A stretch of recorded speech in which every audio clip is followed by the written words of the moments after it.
Hi gamers. Time to check out where my Wii collection is at the moment. The Wii does have a reputation of shovelware console, I guess, and it is true that selling 100 million consoles does attract a lot of unwanted games as well. But I have here a pretty sizable collection, over 100 games, 110 to be exact, and I don't think there's a single piece of shovelware on this collection, so there definitely is plenty of excellent games on the Wii as well. Although I do have to admit I have some collecting going on here on this collection as well, and by that I mean I have about 20 plus duplicates of games where I have one sealed copy and one opened copy of the same game. So basically I guess I have here 90 unique titles and 20 just for the sake of collecting here. But yeah, those were pretty cheap when the Wii was winding down in stores. You have to snap those sealed games up when they're still cheap. So I have a bit of that going on here. But let's check out what games I have. First a little focus, and starting up here, Animal Crossing City Folk. And this is the US copy. I have a couple of US games as well. In Europe it was called Animal Crossing Let's Go to the City. And each Animal Crossing game of course has some little quirk, some reason to play it if you even if you have played the previous game, and here you had the bigger city that you could go and visit. And of course the rest is history. This was a multi-million selling game on the Wii. Plenty of those on the system, of course.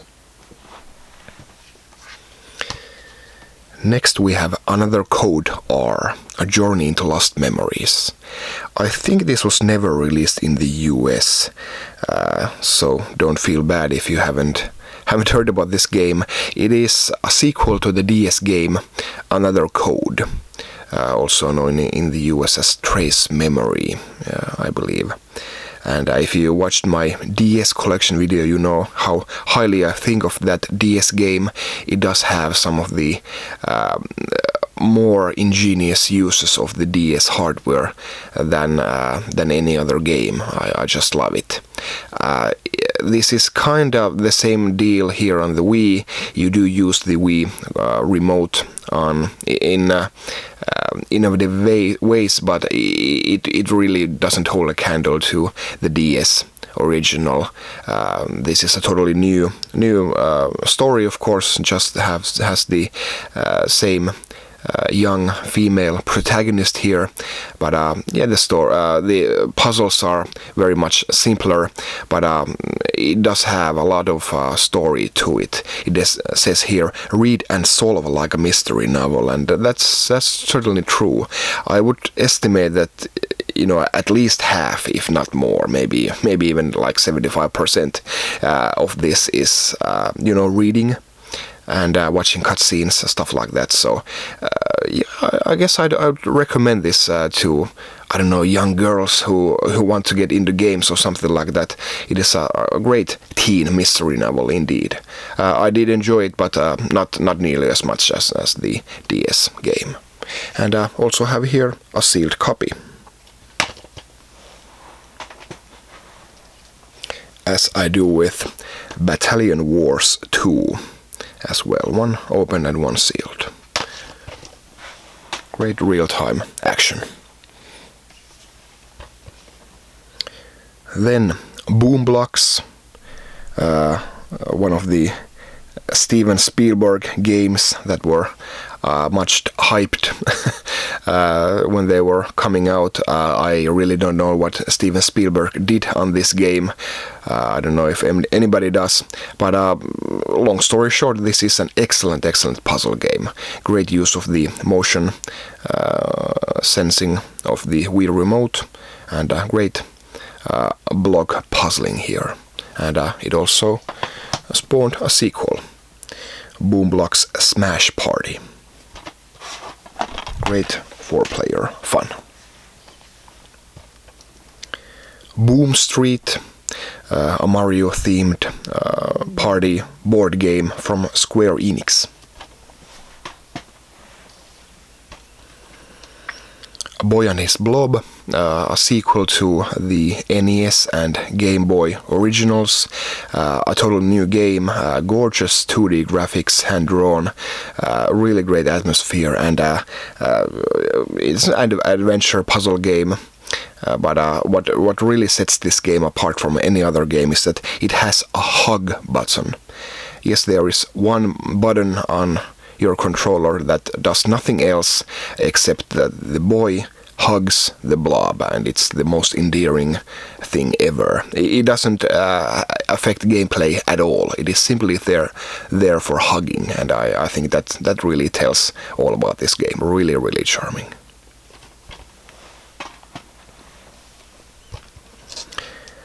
Castle of Shikigami 3, 2D shooter. Castlevania Judgment, a really crappy beat 'em up. And here we have The Conduit. This is the special edition, which includes a small book inside here. This is sealed, but I have played it at my friends, and I decided that it wasn't really worth it to open this special edition up just to play it. This was hyped up to be the biggest shooter, the best shooter on the Wii, but I guess that might be true, but that doesn't really mean that it's any good. It's a decent shooter. But nothing really much else. You can't be bothered if you own any other console than the Wii. So plenty of other shooters out there. Dead Space Extraction, a spin-off of the Dead Space franchise, basically a light gun game.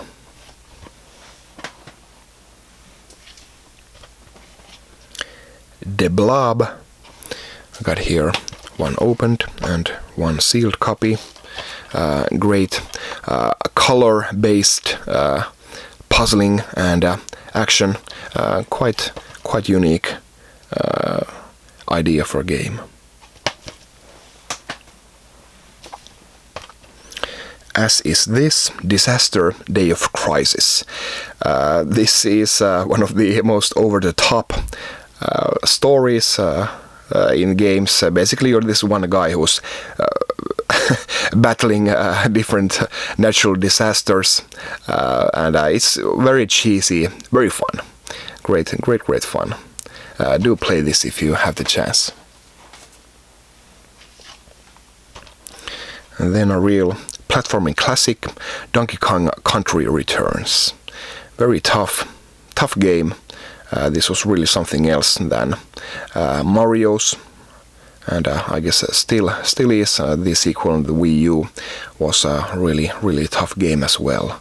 Gorgeous graphics, just love 2D platformers, and this was a great addition to the Wii library. I guess there's only one niggle that I have here with this game, and that is, of course, the that you had to waggle the Wii remote to do the rolling move, and that did result in a couple of deaths that weren't your own fault, and of course that is not a good thing in platforming games, but you get over it.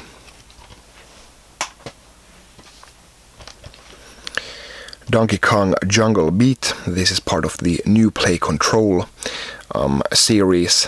Nintendo released 4 of these GameCube games remastered on the Wii with the Wii controls, and in this case it means that they ditched the bongo controllers that you used on the original, and I just used your Wii remote and nunchuck combo, making this more of a traditional platforming game, just with some added punching.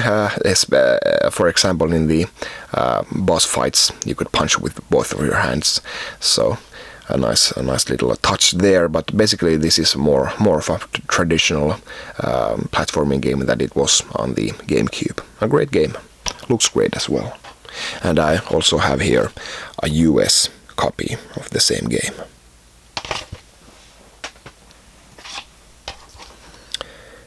Elabits. Not much to say about all of these games. Then we have Endless Ocean, and this is a US copy of the first game, and Endless Ocean 2, Adventures of the Deep. Endless Ocean is well, I'm not sure if you could call it a diving simulator. It's not that doesn't take itself that seriously, I guess. This is a very relaxing game. You're basically, most of the time, you're just diving underwater, looking at fish, and trying to find ruins, stuff like that, explore. But yeah, very relaxing game, and there's not really that much to sweat over in terms of your prowess in the game. Just go at your own pace and do what you feel like doing. I think one of the best compliments for this game came from a colleague of mine who said that he fell asleep playing this game. So yeah, that really tells everything.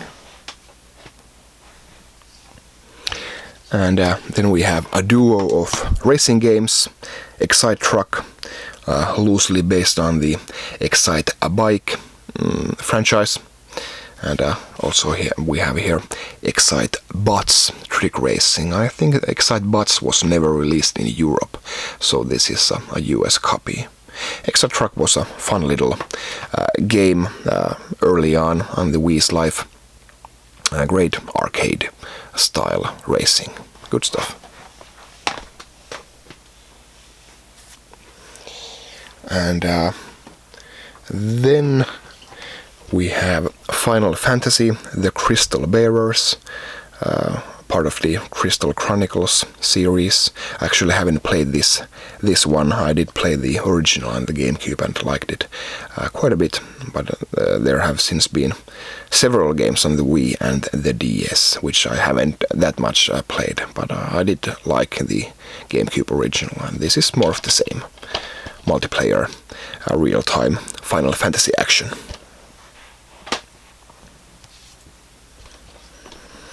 Fire Emblem Radiant Dawn, a really huge classic monster of a strategy RPG game here on the Wii, and this is a straight-up sequel to the GameCube Fire Emblem, and really top-notch presentation, fantastic music, and tons of characters, really tough at places. Just a gorgeous game, really a hardcore favorite on the Wii. Then I reach onto here my side table here. I got boxed releases here. First up, Fling Smash, which is a pretty mediocre puzzle game, but it did come with a Wii Remote Plus controller, so of course this didn't really cost much. The game itself, it was pretty much the same price as with the controller, so it was a good deal.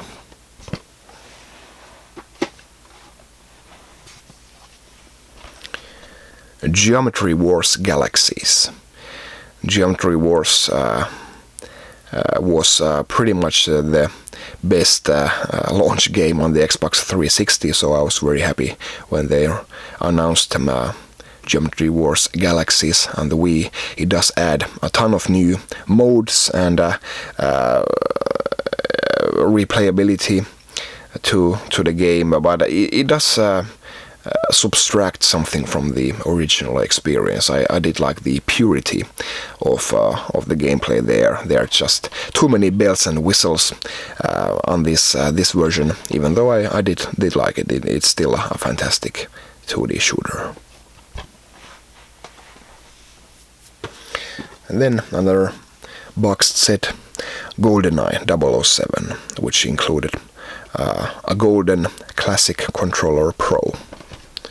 Nice package here as well. GoldenEye, not to be mistaken with the Nintendo 64 Classic. This really doesn't have anything to do with that, even though people were hoping it would. It's basically has the first level kind of a homage to the Nintendo 64 Classic, but after that it goes on its own way, and it's good like that. Nobody, I guess many people would have preferred a straight up remake of the original, but still I don't think people complained it that much. This is a great game, and instead of trying to carbon copy what Rare did back in the day, they just took another look at GoldenEye the movie and then made another game based on that. So it does have some great Bond moments and just little homages to the original game, and it does feel very James Bondish. So a pretty decent game.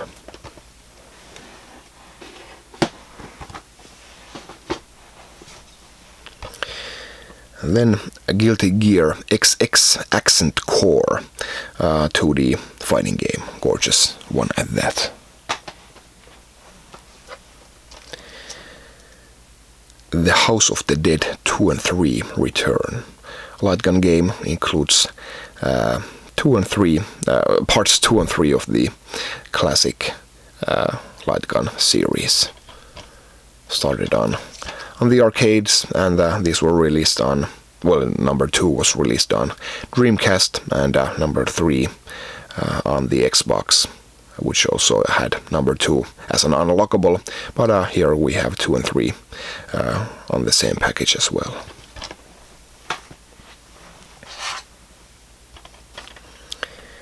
Indiana Jones and the Staff of Kings. A somewhat mediocre adventure action game, but what really sets the Wii version here apart from the other versions that were released on other consoles is that this includes as an unlockable the Indiana Jones and the Fate of Atlantis game, original Amiga or PC game. And that really is the biggest reason to own the Wii version here. That's one of the best adventure games ever.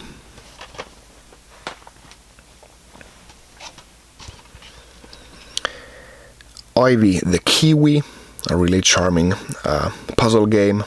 Thanks to Pete Dorr for bringing this to my attention several years ago, and it's pretty simple, but I do like it. It does have a certain charm from the creator of Sonic.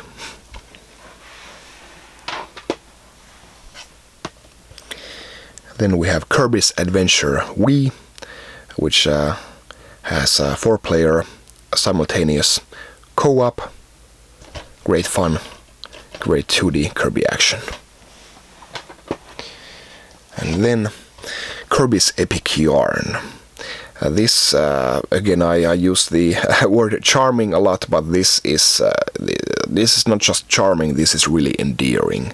I love the aesthetics of Kirby here with the yarn look, of course, and the cloth levels, and zippers opening up, revealing new parts of the level, and it's just a fantastic platforming game. It is quite easy, granted, but it's an experience. I really like Kirby's Epic Yarn, and looking forward to Yoshi's adventure in yarn form on the Wii U pretty soon. Actually have here 3 copies of this game, one opened European, one sealed European, and one opened US copy as well, so can't have too many copies of a great game.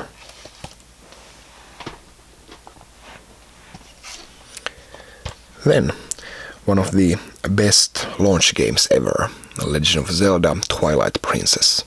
Of course, it was a GameCube game originally, but I guess when they realized that the GameCube wasn't going to be the biggest success Nintendo ever had, they decided to spice things up for the launch of the Wii, and it really did that. It was a great day when I got my Wii and a new, fresh Legend of Zelda adventure. A bit dark in places, not quite as dark as Majora's Mask, but still has quite a unique feel to it that other Zelda games didn't really have. And yeah, a fantastic game. I love it.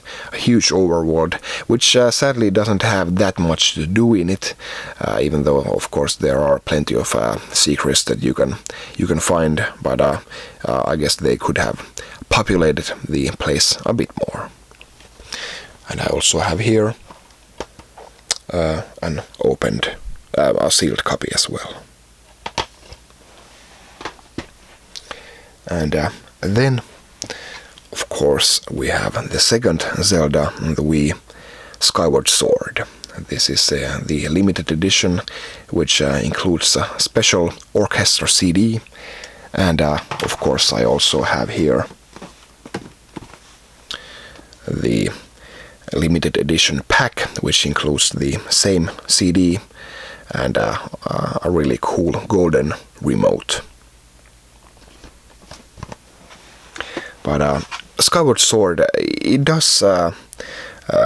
People have different opinions of it. You know, Edge gave it 10 out of 10 and called it one of the defining Wii games. And I guess I'm leaning a bit toward that. There were plenty of people who said that this is a bad Zelda game, but I really wouldn't go that far. It's a gorgeous game, looks and sounds great, and I really like the fact that they at least tried to do something a bit different with the overall world. You had the overall world and the dungeons mix up into each other, so the structure was broken up a bit. But I guess the main gripe that I have with this game is a bit same than with the Twilight Princess, is that you don't have that much stuff to do in the overworld. There are too few areas here, even though they do change dramatically during gameplay. It just isn't quite enough for me to fully enjoy this game. To me, the essence of Zelda is the game world itself, and this falls a bit short. But fantastic controls. This is one of the best examples of the Wii Remote Plus control that certain puzzles and enemies require you to use your hand precisely, and it does work. It does work. So that was a great achievement from Nintendo, and of course, what better game to drive their innovations than The Legend of Zelda. Then I think I missed a game here alphabetically. The Last Story, made by Hironobu Sakaguchi and music by Nobuo Uematsu, so of Final Fantasy fame. And this is the limited edition, which includes I think an art book and steelbook case. Well, whatever, you can watch my unboxing of this here on this link. And yeah, this was one of the 3 games that came quite late in the Wii's life, all fantastic RPGs. The others, of course, being Xenoblade Chronicles and Pandora's Tower. And more on those later. And really great stuff. Fantastic production values, and it's great that there were companies that were willing to push the envelope with the Wii, not just say that the Wii is underpowered and move on. So these RPGs really prove otherwise.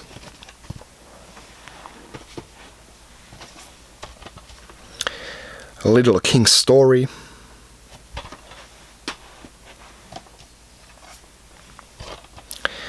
Mad World from Platinum Games. History repeating itself with on the Wii U, where Platinum is again doing exclusive games for Nintendo. And I have here one opened and one sealed copy, and the most striking feature of this game is of course the graphics, nothing but black and white with a little red and yellow here and there, and looks really fantastic in motion especially, but really a stylish beat 'em up game.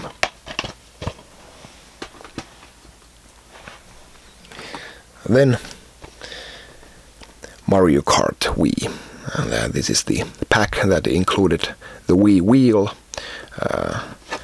cradle for your controller, so you could steer with it. And Mario Kart Wii might just be the worst Mario Kart in the series. Doesn't mean it's bad, but it's lacking in speed, especially. I guess that's the main thing that's against it. Of course, still a fantastic game and one of the biggest sellers ever on any console.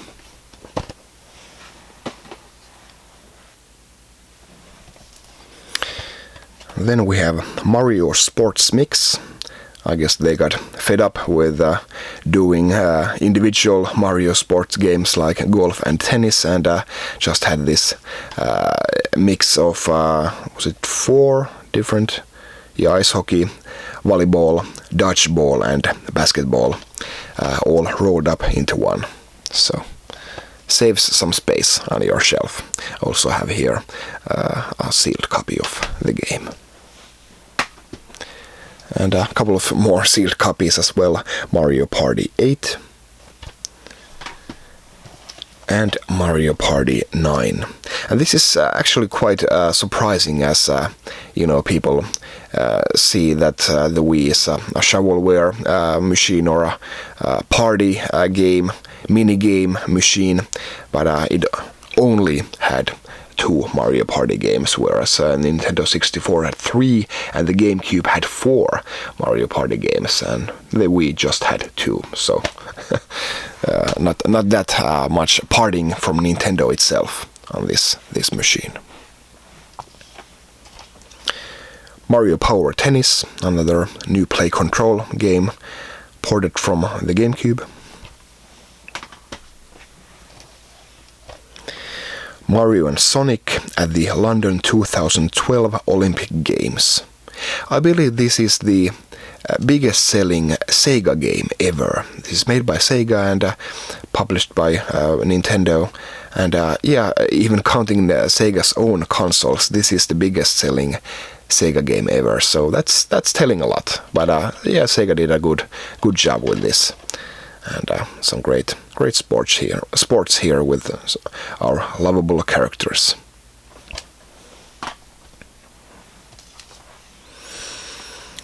Then Metroid Prime 3 Corruption. This isn't as good as the first 2. The first game is of course the best, and second comes second, and third comes third. But again, that doesn't mean that this isn't a masterpiece of a game. Really showcasing what the Wii could do, both in terms of graphics and control. And really fantastic Metroid game. Looking forward to Metroid Prime 4 someday. I hope that comes sooner rather than later. And of course I also have here a sealed copy. And then the Wii also had Metroid Prime Trilogy, which I believe is quite rare these days, or at least very wanted. Of course, it includes all 3 games with, well, basically the first 2 games are kind of like new play control, remastered on the Wii. And yeah, it works quite well, even though I think I would still prefer playing them on the original GameCube form. But still, this is one of the best value packages that you could get. All 3 fantastic first-person adventure games in one. And there was also another Metroid game on the Wii, Metroid Other M. I really like Metroid Other M. People give it a really bad rep on the internet, saying that this is one of the worst games ever, and yeah, they ruined Samus Aran's character forever. I don't think that is the case at all. I do think that it does paint Samus in a different light than before. She is more vulnerable, but that's not a bad thing. And for once, another thing that people complain is about the authorization of Samus's powers. Usually, Samus just loses all his powers and suits and weapons at the beginning of the game, and then people bitch about that when Nintendo can't do anything new. And this time they invented something new where you could still have the classic Metroid progression over the game world, but now people are bitching about that as well. There is one thing that I too bitch about in this game, and that is the pixel perfect hunting of the point at the pixel scenes. You can't advance from those scenes before you find the exact point that you need to be pointing at. It really just breaks up the tempo of the game, and really serves no purpose other than to irritate you. Those scenes I do not like, but all in all, this is a really great 2.5D adventure game, and you really should play this. Don't let other people give it too much of a bad reputation. And because this is really cheap, I guess Nintendo overestimated the sales of this game. You can find this for really cheap nowadays, even still. And I have here a sealed copy as well.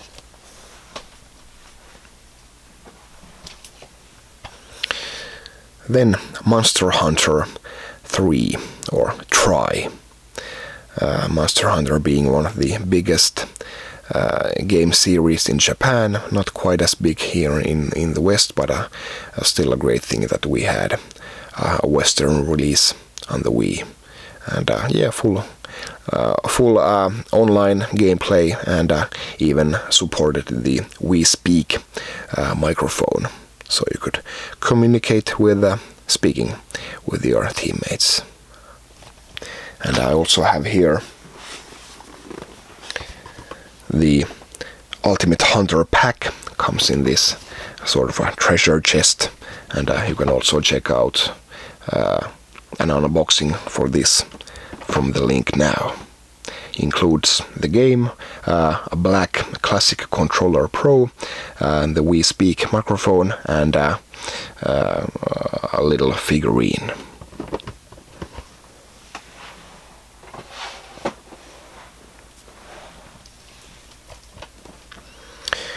Muramasa the Demon Blade, really gorgeous 2D action game, hand-drawn graphics.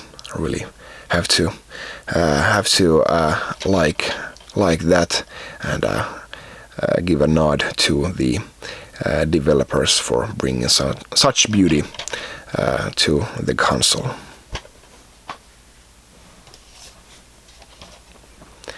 Knights, Journey of Dreams, a sequel to the Saturn classic, the Wii version here, of course, it's not as good as the original. I guess whenever you're trying to do a new version of some revered old game, you're just asking for trouble. It doesn't really play as good. Has lost some of its charm, but still a fantastic game, even on the Wii.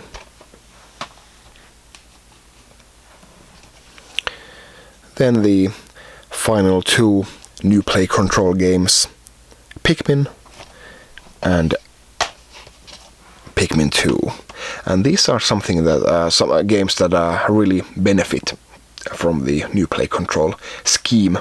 They're just like they're made for the pointing technology of the Wii remote. Really makes handling all the Pikmin really a joy, and it does make it very much faster, and you can do many more things in the same time as you could do with the GameCube controller. And yeah, Pikmin, one of my favorite new series that Nintendo has made in the recent years. And yeah, I loved number 3 and the Wii U, and really happy that they re-released these on the Wii.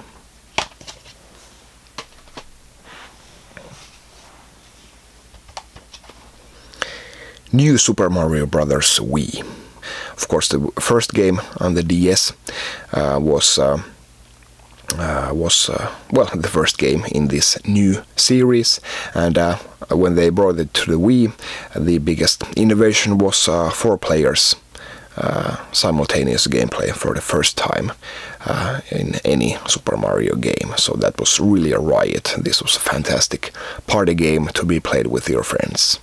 And then, as the series progressed, it's now has 4 games, and each of those 4 games were released on different consoles. So really can't blame Nintendo for doing too many of these games when they're on totally different platforms. And yeah, this was a fantastic game. Again, can't have too many 2D platformers, and the 4-player simultaneous gameplay was a really nice feature here as well.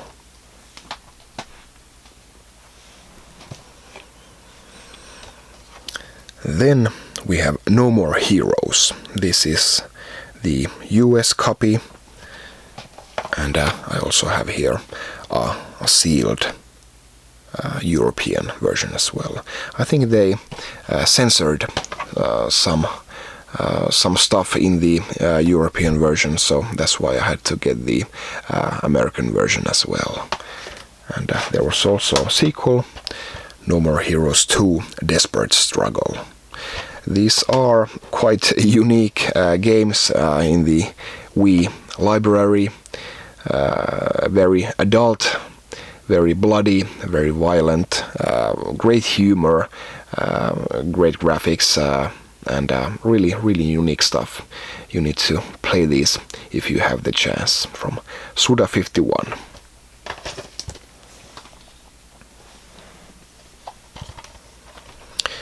Overlord, Dark Legend.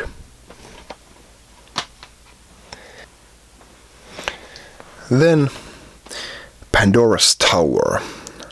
Again, one of the later RPG games. There was on the Wii, and this was a sealed copy, and I also have here the limited edition. I think this is the least well received of the trio of the Operation Rainfall trio of games, but still this has its own fans. With its being one of the more unorthodox Japan RPGs on the system.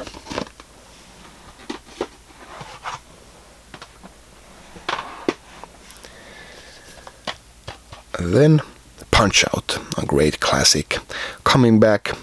The previous game on the series was on the Super Nintendo, and it was really great to have Punch-Out Back. Includes uses the Wii balance board if you want to use that. But of course, this is really well suited to the Wii, where you hold a remote in both of your hands, so nicely simulates boxing. One opened and one sealed copy.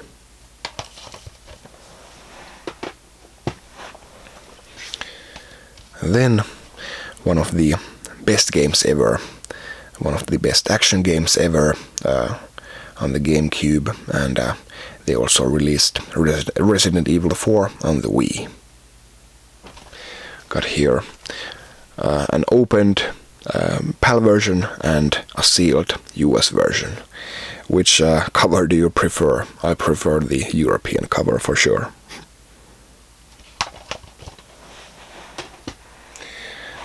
There were also, they released the Resident Evil Remake and Zero on the Wii, but those I don't have. I haven't had really the chance to pick those up for a decent price, maybe someday. But there were other Resident Evil games on the Wii as well. Here we have Resident Evil The Umbrella Chronicles, and then The Dark Side Chronicles. And these are light gun games, through and through. And I would even go so far as to say that these are my favorite light gun games ever. They might not have the legendary status as many arcade shooters, but what these have going for them is that they have tons of replay value.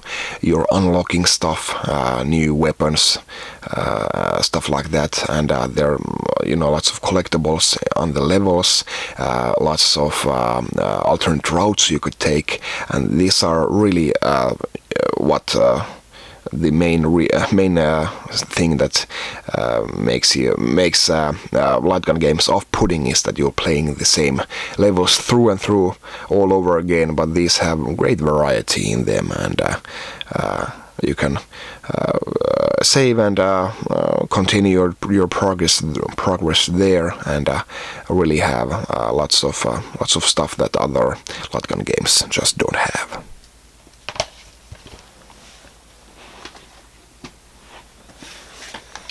And then we have Red Steel, and there was also a sequel, Red Steel 2, which included the Motion Plus extra block.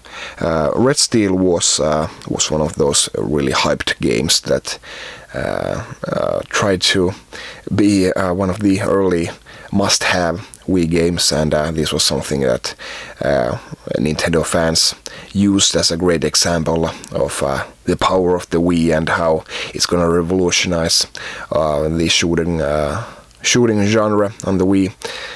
But that really wasn't the case. It was just a really great marketing from Ubisoft. They really fooled everybody, and this is a really mediocre game. Red Steel 2 did something better. The controls were better thanks to the Wii Motion Plus, and that. But it really wasn't. It still wasn't one of the best shooters on the Wii. Far from it. But yeah, I guess as far as exclusives go, the Wii could do worse. It's still worth checking out, I guess. But yeah, not really cashing in on all that promise that Ubisoft made. Then we have Sam & Max Season 1. Sin and Punishment, Successor of the Skies. I was really excited when they announced this game. I'm a huge fan of the Nintendo 64 original, which was only released in Japan. Really one of the best on-rails shooters there is. And again, here you have a game that makes one of the best uses of the Wii Remote, not because of the motion sensing technology inside it, but of the pointing technology, and that's just perfectly suited to this type of game, on rails shooter, where you control the cursor or your gun's reticle where you're shooting, and it just really works well on the Wii, and gorgeous graphics as well. Really one of the best looking Wii games there is.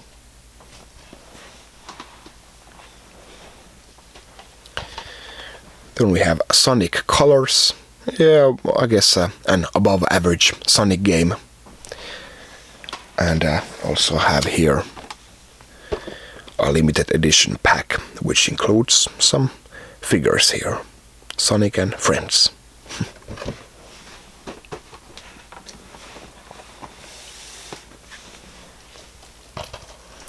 Star Wars The Force Unleashed 2.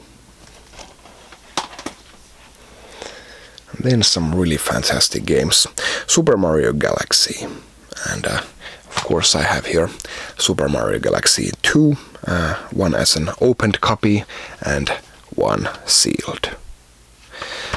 Super Mario Galaxy was and still is a gorgeous game. It really was back in the day when the Xbox 360 and the PS3 were, of course, much more powerful systems. Super Mario Galaxy really showed that it is mostly about the art direction, and it just looks so magical. I love it. It's one of my favorite games of the entire generation, for sure. Really great 3D platforming. Nintendo really outdid themselves with this, and the sequel as well. Really magical games. Essential Wii games. And there was one more Mario game released on it. Super Mario All-Stars 25th Anniversary Edition. I think it was really funny that this was actually one of my most anticipated games of the year. A port of a Super Nintendo game. And it really is a straight-up port. They didn't even update the menus with the pictures of Wii controllers. They just had the Super Nintendo controllers on the menus as well when you check out what controls you have. And this is a nice package. Includes a little booklet and soundtrack CD from Super Mario's 25-year history.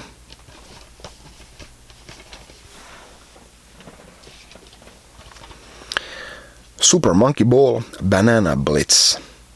I was a big fan of Super Monkey Ball on the GameCube, the first being one of the launch games on the system, and it was a really fantastic puzzle game, and I also included some really great mini games as well. And when they got to the sequel, they upped the amount of mini games, and just made the puzzle, single player puzzling, a bit more, I don't know, just added some more bells and whistles to it. And with the Banana Blitz here on the Wii, they went overboard with the mini games. There are over 50 mini games here, and they just botched up the single player, in my opinion. So really lost much of its charm here. And as you can imagine, when you have 50 mini games, not all of them are good. Whereas on the original, all 3 minigames were fantastic. So it does have a few great games that used the Wii Remote quite ingeniously, but most of the time the minigames just aren't worth your while. And there was another Monkey Ball game as well, Step and Roll, which is compatible with the Wii balance board, and playing with that, standing on the balance board and trying to control the monkey balls there, it's just impossible.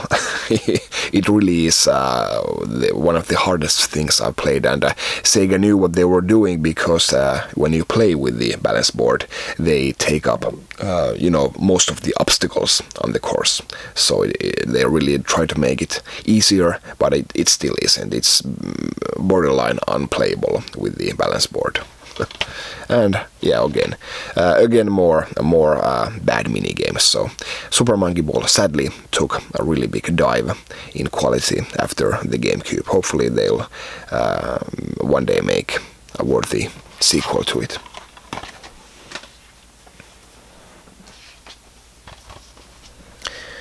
Super Paper Mario, another game that has a worse reputation, but that it really deserves. It is true that this isn't nearly as good as Paper Mario and Paper Mario The Thousand Year Door. Those were RPG games, and this is more of a platforming game. Just has the same Paper Mario aesthetics and puzzling. Really fantastic game, charming, and has a really really nice humor, as I've said on many of my videos, that Paper Mario games and Mario and Luigi games also have really nice sense of humor, and they're Nintendo's making fun of themselves there, and all sorts of platforming cliches. It just brings a smile to your face, and I really like this. I waited a lot for this game when it first came out, and it really did deliver for me.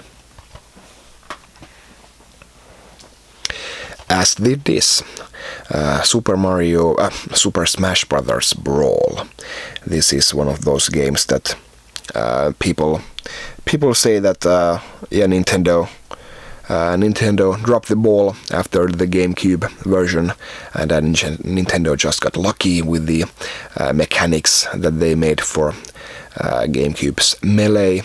But for me, I'm one of those people, which I believe are the vast majority of the audience here, that doesn't really know anything about any advanced techniques when you're playing one-on-one and with no items, stuff like that. To me, it's all about the chaos, items on full, and or as many Nintendo characters on the stage at once, and assist trophies and collectibles, stuff like that. Everything is here. Smash Bros. Brawl is a huge game. It has tons of collectibles and things that you can do in the game, and for me it is so far the best game in the series. And let's hope the Wii U version goes above and beyond both Brawl and Melee. It certainly has the potential.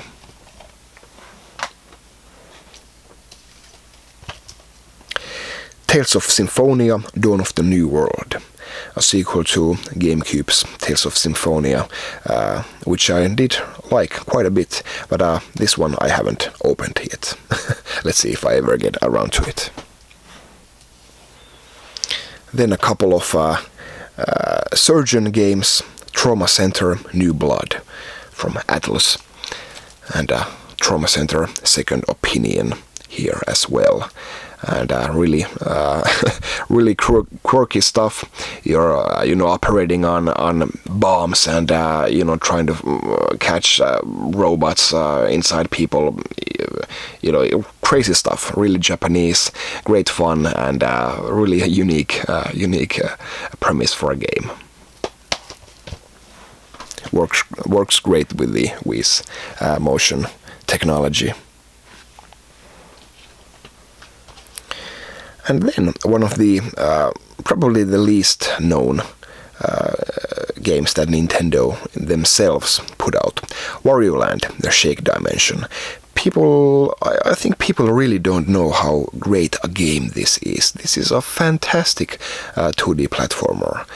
Like with any Wario game, it does change the rules quite a bit from Mario games, stuff like how you interact with the enemies, the environment. Wario does things quite differently, but great puzzles, great action, great speed. Sometimes you're running away from something, the level is collapsing behind you, and you have to react in a split second. And basically, you're Wario trying to find as much treasure as you can. So it's basically a points-based game.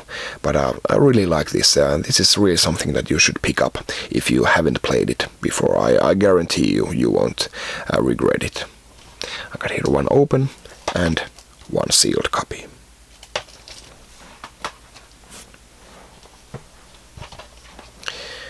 WarioWare Smooth Moves. Me and my friends, we're always playing the GameCube WarioWare. It is one of the finest multiplayer games ever. And needless to say, we were looking forward to the Wii version as well. What with the crazy shenanigans that Nintendo would invent for the Wii remote, but this fell a bit short. The mini games or micro games are really not as good and fun as they were in the Game Boy Advance and GameCube originals, and they kind of ran out of ideas on this one, which is really weird because this would have been a perfect opportunity to invent some really crazy micro games, but not just that engaging in my opinion. Then actually I'm missing a game here, Wii Fit. It's inside the box. Sorry for not bringing it out to you, but I do have Wii Fit Plus here to show you. I did play Wii Fit for a while. It was a nice balance between training and opening up new mini games that you could reward yourself with when you're trained, and then you can get to play something as well. And this was for a while this was a really great fad with soccer moms and others. I think this was sold out in Finland as well come Mother's Day that year. And it was really all the rage. But of course, those people don't play video games ever. It was really something, a unique thing that Nintendo could capture the audience like that. And Wii Fit is it's a classic game. It's something that Nintendo should be proud of, and I think they are. A really nice accomplishment. Something that they try to do here with Wii Music as well, but that's something that Nintendo probably isn't too proud of. Less of a game and more of a, just something that you can fiddle around with, no pun intended. But Wii Music, even though it did eventually sell a couple of million, I think, which must have been good for Nintendo. This probably didn't cost a lot to make, but so they most likely didn't lose any money here with this. But it really didn't take off as well as Nintendo had hoped. I got here an opened US copy and a sealed cardboard boxed copy European version here.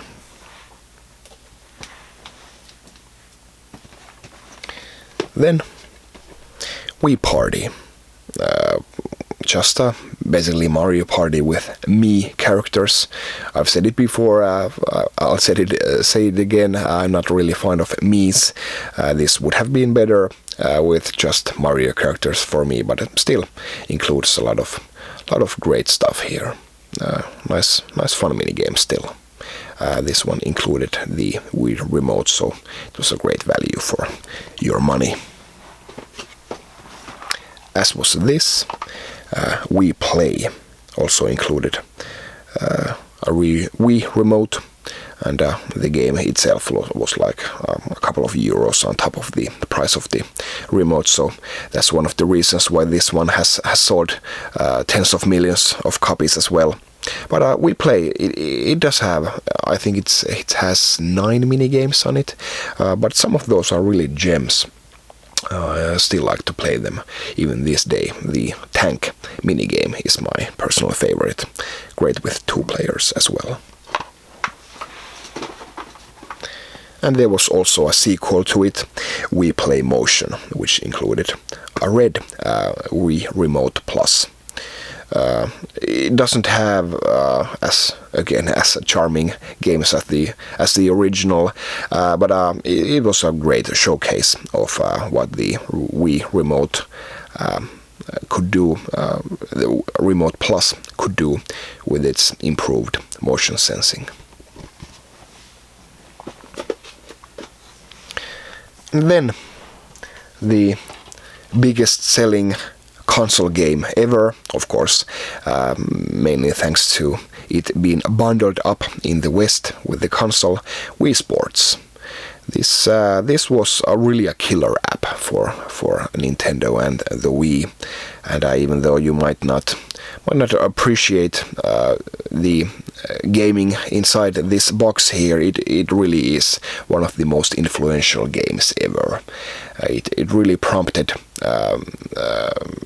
Sony and Microsoft to do their own motion control stuff as well.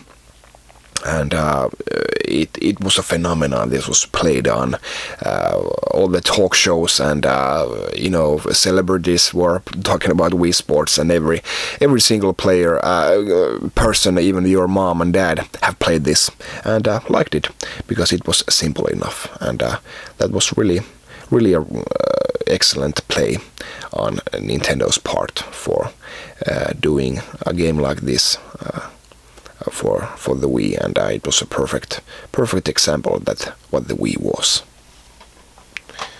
And of course there was the sequel, Wii Sports Resort, which included the Wii Remote Plus extra block that you could plug into your controller, and had new sports, and again tried to showcase what the Remote Plus was all about.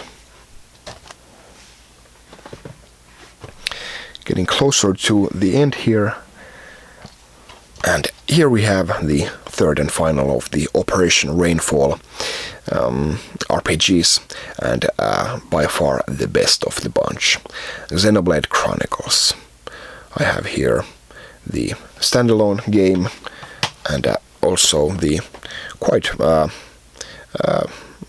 valuable special edition, which includes a red controller Pro here. Xenoblade Chronicles is of course made by Monolith Soft, which have a long history of making some cult classic Japanese RPGs, and Xenoblade Chronicles is one of the finest games that they've ever made, and I'm really looking forward to the Wii U sequel next year. And one final game from Capcom, Zack and Wiki Quest for a Barbarous Treasure. Puzzle game, some might even say that this is a point-and-click adventure game, and a quirky one at that. Oh, again, quite a long video. If you made it this far, thank you. Thanks for watching. And lots of great games for the Wii. I hope this video gave you some ideas at what games you should buy for it. They're pretty cheap nowadays. Go get it. Thanks for watching. I'll see you next time. Bye.